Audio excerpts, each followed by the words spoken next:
Welcome to Jurnecast the Podcast episode 16. Kenalin, aku Adele yang akan nemenin kalian selama podcast ini berlangsung. Jadi hari ini kita akan membahas mengenai topik lagi hangat banget nih, dan tentunya menarik banget nih teman-teman. Kira-kira apa ya?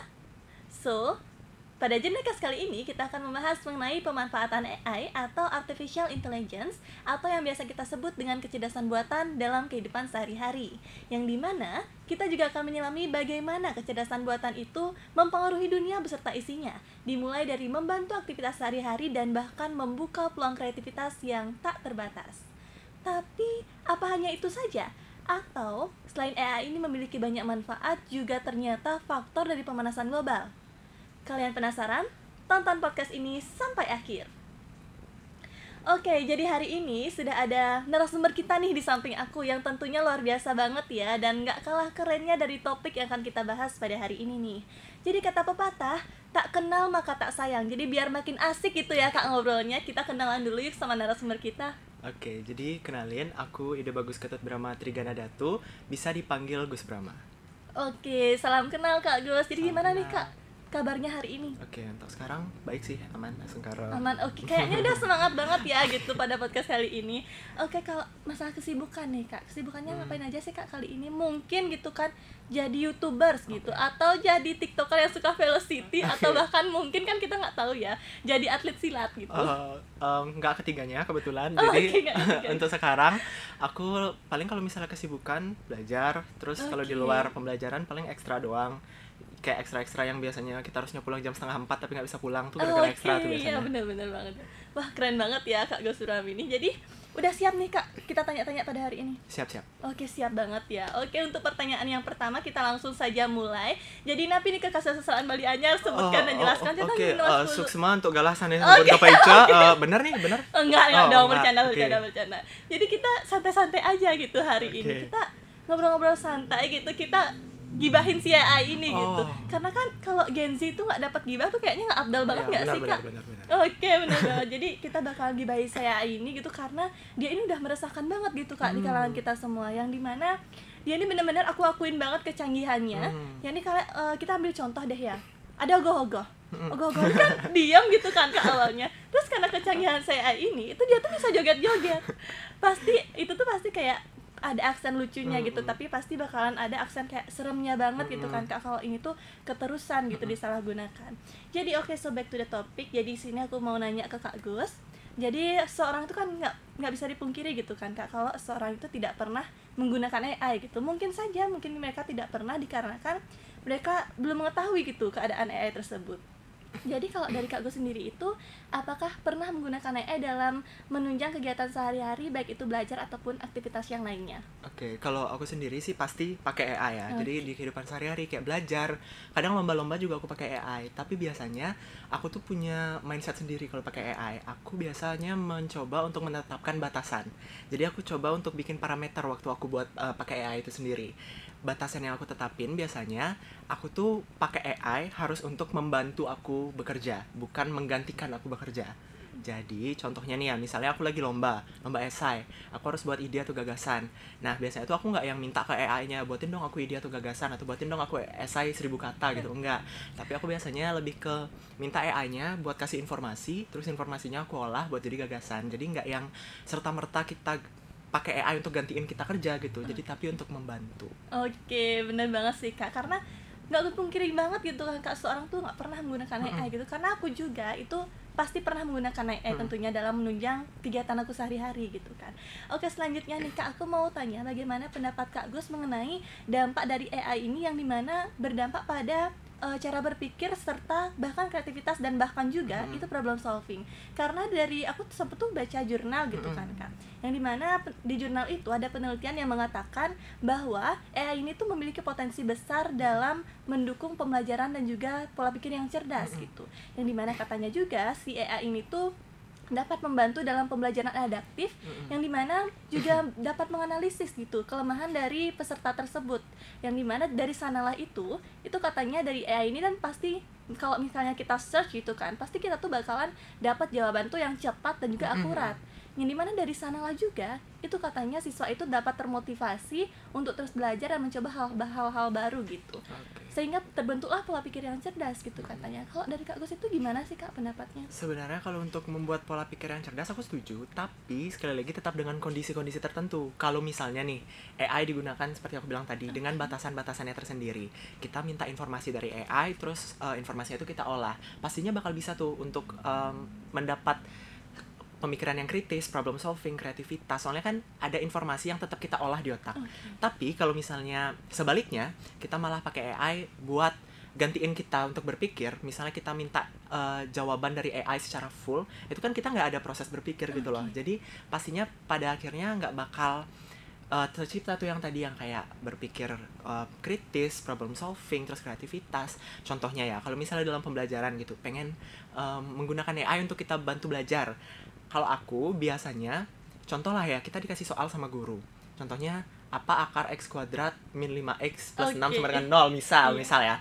Kalau aku, biasanya aku nggak bakal yang kayak copy paste pertanyaan tersebut langsung ke AI, terus dapat jawaban. Karena di sana kan kita nggak ada mikirnya ya. Tapi kalau misalnya emang 100% nggak ngerti nih ya, menurut aku bakal lebih rekomendasiin untuk cari caranya. Terus cara tersebut yang kita implementasikan di permasalahan tadi, supaya kita ada yang problem solving itu tadi. Makanya kalau menurut aku, untuk critical thinking, terus kreativitas, sama problem solving, itu at the end balik lagi ke gimana memanfaatkannya. Oke, bener banget sih Kak. Aku juga setuju banget ya Kak ya, karena yang dimana semuanya itu kalau misalnya pada saat ini nih kita kan menggunakan AI itu kan kesannya tuh kayak saset banget dan juga kesannya tuh kayak cenik gitu. Dan terasa kita tuh punya asisten pribadi yang selalu mengayomi kita gitu kan Kak, yang dimana kalau itu terus digunakan itu pasti akan mengakibatkan ketergantungan. Padahal pola pikir yang cerdas itu didasarkan oleh adanya kemampuan intelektual yang didukung oleh ketekunan atau suatu usaha dan juga pembelajaran yang lebih lanjut gitu kan. Nah selanjutnya nih Kak, bincang-bincang soal pembelajaran gitu kan. Bagaimana sih pendapat Kak Gus gitu? Aku kembali bertanya gini ya, pendapatnya Kak Gus itu tentang AI ini yang sudah mendunia dan bahkan di dunia pendidikan juga. Dan juga pasti itu kayak krusial dan penting banget gitu untuk kedepannya kan Kak. Yang dimana apalagi itu ada kayak desas-desus UN atau yang sekarang tuh disebut dengan TKA, tes kemampuan akademik gitu kan, yang akan kembali dijalankan gitu. Kalau soal UN dan TKA sebenarnya dengar itu agak dak-dikduk ya, apalagi buat aku dan mungkin teman-teman seangkatanku juga. Soalnya kita 1,5 tahun kemarin belajar itu sama sekali nggak ada dengar tentang UN soal TKA. Terus sekarang tahu-tahu di tengah-tengah itu tiba-tiba diberikan informasi seperti ini, pastinya kayak bakal susah banget untuk adaptasi. Tapi kalau misalnya ngomongin soal AI, mungkin AI ini menurut aku juga bisa digunakan sebagai media belajar. Sebagai media belajar untuk kita adaptasi terhadap informasi baru ini. Karena apa? Aku sering banget pakai AI juga untuk belajar kalau misalnya ada materi-materi yang aku nggak ngerti misalnya. Tapi aku bakal minta AI untuk ngajarin, untuk ngejelasin, bukan untuk ngasih jawaban langsung. Soalnya aku pernah kemarin ada pembina olimpiadaku gitu ya, dia tuh ngasih tahu dan dia tuh malah menyarankan gitu loh untuk kita pakai AI, tapi bukan untuk jawabin soal, tapi untuk ngejelasin kalau kita nggak ngerti, supaya nanti kita bisa cerna informasinya terus kita mengerti lagi gitu. Jadi kalau misalnya menurut aku AI pada desas-desus UN dan TKA ini menurut aku bisa dijadiin media belajar sih. Oke, karena seperti yang kita bahas tadi gitu kan Kak, karena AI ini itu memang benar-benar kayak sudah dominan menguasai di seluruh sektor, terutama juga pada sektor pendidikan. Yang dimana karena AI ini tuh mempunyai kemampuan gitu dalam mengolah suatu hal atau suatu data gitu kan dengan cepat, yang dimana dia ini menghasilkan suatu solusi yang inovatif dalam mendukung pembelajaran yang lebih adaptif dan juga personal gitu kan, yang dimana pada intinya itu kita sekarang tidak lagi terfokus pada pembelajaran secara konvensional, melainkan juga kita dapat mengakses sumber daya yang lebih edukatif sesuai dengan kebutuhan kita masing-masing gitu. Jadi Adi pada Jurnekas kali ini gitu kan, aku punya satu pertanyaan terakhir nih buat Kak Gus. Jadi menurut Kak Gus gitu, AI ini tuh lawan atau kawan sih Kak gitu? Atau mungkin gitu bisa dijadiin bestie, pacar atau keluarga gitu kan, kita nggak tahu. Kalau masalah lawan atau kawan itu kembali lagi tergantung sih ya. Soalnya kan kayak yang aku bilang tadi juga tergantung gimana kita memanfaatkannya. Itu tuh benar-benar bermain peran penting gitu loh, lifestyle manusia menggunakan AI ini.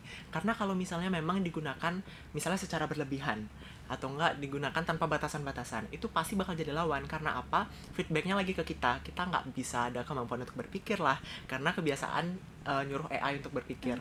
Kalau untuk jadi kawan tentunya bisa, kayak yang aku jelasin tadi juga kan, kayak AI itu bisa bantu kita untuk belajar dan segala macamnya. Jadi kalau menurut aku lawan atau kawan itu tergantung. Jadi kalau misalnya kita memanfaatkannya dengan baik, ya pasti dia bakal jadi kawan. Kalau misalnya memanfaatkannya dengan buruk, ya pasti bakal jadi lawannya. Sama kayak temen lah ya, kalau kita baikin kan jadi kawan gitu. Kalau kita jelek ke dia, pasti bakal jadi lawan gitu.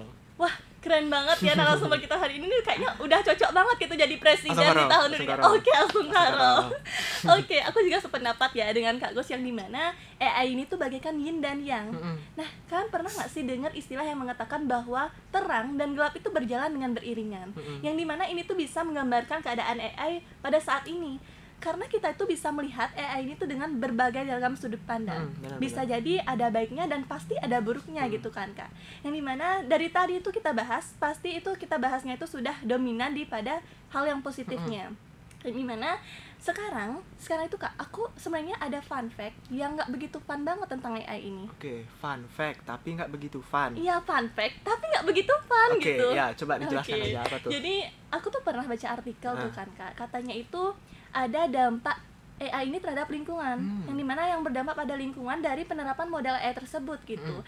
Katanya tuh sih AI ini tuh juga kayak boros banget gitu loh Kak akan energi dan juga air, serta tingkat karbon dioksidanya tuh tinggi banget yang dikeluarkan. Nah sekarang kan pertanyaannya itu kenapa hal itu bisa terjadi? Benar nggak sih Kak? Benar. Nah jadi sepengetahuan aku gitu ya Kak ya, sepemahaman aku secara simpelnya itu kan kita nih kalau misalnya nanya ke model AI itu pasti dia melakukan ribuan perhitungan untuk mendapatkan jawaban yang terbaik gitu kan. Nah misalnya perhitungan itu tuh dilakukan di data center atau data utama. Nah Kak Gus pernah nggak sih main device gitu, device-nya Kak Gus itu, Kak Gus tuh buka webnya tuh banyak banget gitu. Pasti kelamaan itu device-nya tuh bakal panas. Iya nggak sih Kak? Bener. Nah itu tuh sama, ternyata itu tuh sama kayak data center yang kita gunakan pada AI tersebut gitu. Yang dimana kalau data center ini terus melakukan perhitungan gitu, ribuan perhitungan itu, lama kelamaan bakal adanya overheat. Yang dimana untuk mengatasi overheat tersebut itu diperlukan suatu pendingin, yakni air gitu. Karena air itu bisa kita perlukan untuk mengatasi overheat itu 300.000 galon per harinya. 300.000 Iya, galon? 300.000 galon. Bayangkan gitu kan kayak jika kita ketergantungan gitu terus melakukan atau bertanya dengan AI gitu, berapa banyak sih energi yang dikeluarkan gitu, berapa banyak air yang diperlukan, serta bagaimana sih dampaknya pada planet kita gitu. Nah sebenarnya pada saat ini tuh sesuatu itu memang kesimpulan hari ini gitu kan ya, yang aku dapat ini tuh sesuatu hal yang berlebihan itu memang tidak baik banget. Pasti itu ada hal baik dan hal buruknya gitu kan Kak. Ya benar banget. Jadi ingat ya teman-teman Suksmania bahwa kita itu kalau sesuatu yang berlebihan itu tentu banget tidak baik. Benar banget kan Kak. Jadi mari kita bersama-sama bijak dalam penggunaan AI. Nggak kerasa ya Kak, dari tadi tuh kita kayak udah lama banget gitu membahas mengenai pembahasan AI ini gitu kan Kak. Nah gimana nih teman-teman semuanya setelah pembahasan aku dengan Kak Gus Pram? Semoga kita semua mendapatkan jawaban dari pertanyaan yang terbesit dalam benak kita dan tentunya mendapatkan informasi mengenai apa sih dampak dari AI itu sebenarnya. Nah, jadi karena panitia di belakang sudah mengingatkan kita bahwa waktu sudah hampir habis yang gitu. Itu tuh ya? Iya, yang itu benar banget. Jadi karena panitia sudah mengingatkan bahwa waktu sudah habis, jadi mari kita tutup pada podcast kali ini. Namun, sebelum itu Kak, aku ada pantun nih Kak sebelum kita tutup. Oke, jadi setiap bait pantun nanti aku ucapkan, Kak jangan lupa bilang cakep ya. Kak Gus bantuin aku bilang cakep juga ya. Oke. Jadi jalan-jalan sama Mbok Komang. Cakep. Mampir sebentar membeli kebaya. Cakep. AI pintar semakin berkembang. Yuk, mana cakepnya? Penggunaan bijak jangan terlena. Aku Adele, sampai jumpa di podcast berikutnya. Dadah.